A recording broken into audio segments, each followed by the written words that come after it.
Hey guys, welcome back to the Curly Reader. My name's Amanda, and today I want to share with you my top 5 reads of the third quarter of 2022.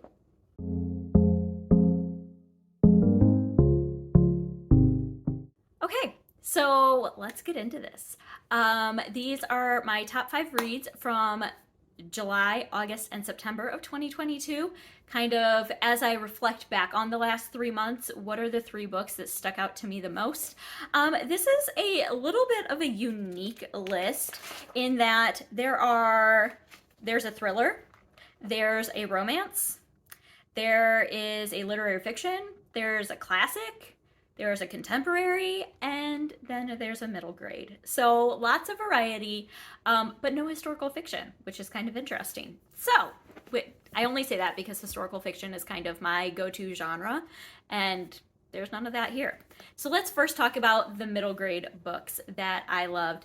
And those are the Track series by Jason Reynolds, not including Ghost. I read Ghost in March, but I read the other 3 in August, and so, or in September, I mean, and so I'm counting the entire series because it was so good. This is a series that follows 4 different students that are on a track team in the Baltimore, DC area, I believe. All 4 black students and their black coach, and it was so good. I listened to these all on audio, and they were phenomenal on audio. Um, each student, in and of themselves, have their own issues that they're dealing with. This deals a lot with just some of the issues that inner city black kids deal with on a daily basis, and I feel like this helps normalize that a little bit, and I love them so much. I would highly encourage anybody to pick these up, and those spines on my bookshelf. I love everything about this series. So that is the first book on this list, book parentheses S. All right, the next book I want to talk about is a contemporary that I read, contemporary dystopian, a little sci-fi-ish, I guess, and that's The Measure by Nikki Erlich. This is a book that I kind of gave into the hype when I read it because it is everywhere, and I read it and it was so worth all the hype. This is a book that follows many different characters as they are presented one day. Everyone in the world is presented with a box. On the box, it says something along the lines of, "The measure of your life lies within." And inside the box is a string. And people eventually come to find out that the length of the string correlates to the length of your life. And so if you have a long string, you'll have a long life. And if you have a short string, you'll have a short life. And scientists kind of get to work on it, and they kind of start narrowing down exactly what that means. But there's a lot of socio-political questions that come up with the knowledge of how long your lifespan is going to be. Will you date someone if you know that they're not going to have a long lifespan? Should someone who is going to be dying soon be allowed to run for public office or serve in the military? There's just a lot that goes into it. And the book portrayed all of that so well. It was so well done. The only caveat I will say was that I do feel like it did tend to drag on at the end a little bit. But all of that aside, I really, really love this book, and I highly recommend checking it out. I think it's worth the hype. Okay, moving on to the thriller that is on this list. This is After We Were Stolen by Brooke Bayfus. You guys, I think I just read this book at the right time. It's also a fantastic book, but I think I read it at just the right time for me because I loved it. This is a book, it's a cult book and it follows Avery and her brother. That was a fly.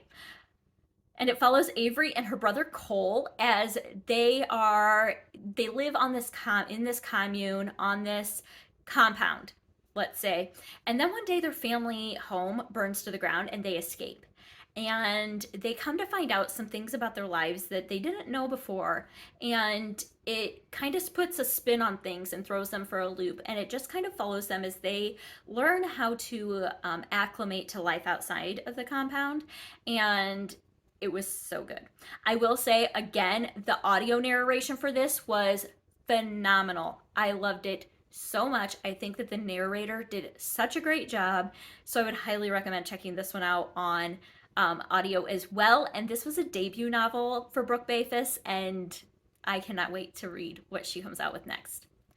All right, The classic on this list definitely is The Count of Monte Cristo by Alexander Dumas. This book I read over the course of the entire summer with a lot of different ladies here on BookTube. Naomi from Naomi's Bookshelf hosted this read along, and it was so well put together. Her discussions periodically throughout the read along were so well done and so thoughtful, and I loved this classic. The movie adaptation, garbage. But the book itself was so good. This is the story of the Count who he finds himself imprisoned unjustly, and he eventually escapes and is kind of inherits a lot of money. And so he takes that money and he decides that he is going to exact revenge on all of the people that wrongfully put him in prison. And it's just kind of the progression of his life as he goes throughout this revenge plot. And it was so good. It's a very easy classic to read. I feel like it's translated well. It's very relatable. It's not like language that's completely over your head or anything like that. It was just so, so good. So yeah, that one I definitely had to be on this list. All right, the next one that I want to talk about is The Godparent Trap. This is by Rachel Van Dyken, and this is a romance book that I read, and I keep thinking about this book. And that for me is the sign of a great book. If I keep thinking about it in a good way, it's a sign of a good book. And so this is the book of Colby and Rip.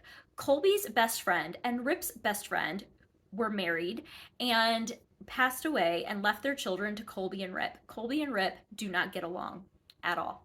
And they are forced to move into a home together and raise their best friend's children. I've heard that there's a movie very similar to this, and so I don't remember. I'm pretty sure I've seen the movie, but I don't remember it. But I loved this book so much. The relatability of it, from a working parent versus stay-at-home parent versus trying to deal with elementary age kids and try to find romantic time as well, is very relatable as a mom of four. And so I just thought that this was so well done and so fun, and I loved it so much.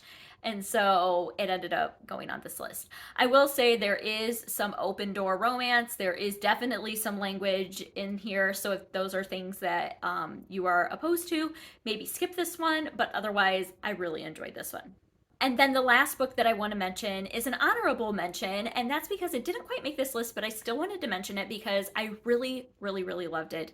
And that is The Swimmers by Julie Otsuka. This is a very literary fiction book that follows the life of a woman who attends a public pool. She swims at a public pool, and so we learn about the pool. The pool eventually shuts down, and so we learn about this woman and her struggle and her battle with dementia. And it was so beautifully written. It really just was so beautiful. And I keep thinking back on how poetic it was, even though it wasn't poetry. It was so poetically written. And I really loved the writing. So if you are into literary fiction, I would suggest checking that one out. Even if you're not, you probably still enjoy it. I listened to the audio, and I, once again, would recommend the audio. You guys, I love me a good audiobook. So that's my honorable mention. All right, so those are my top 5 plus an honorable mention books of the third quarter of 2022. If you've read any of these, I would love to hear your comments about them, as always, down below.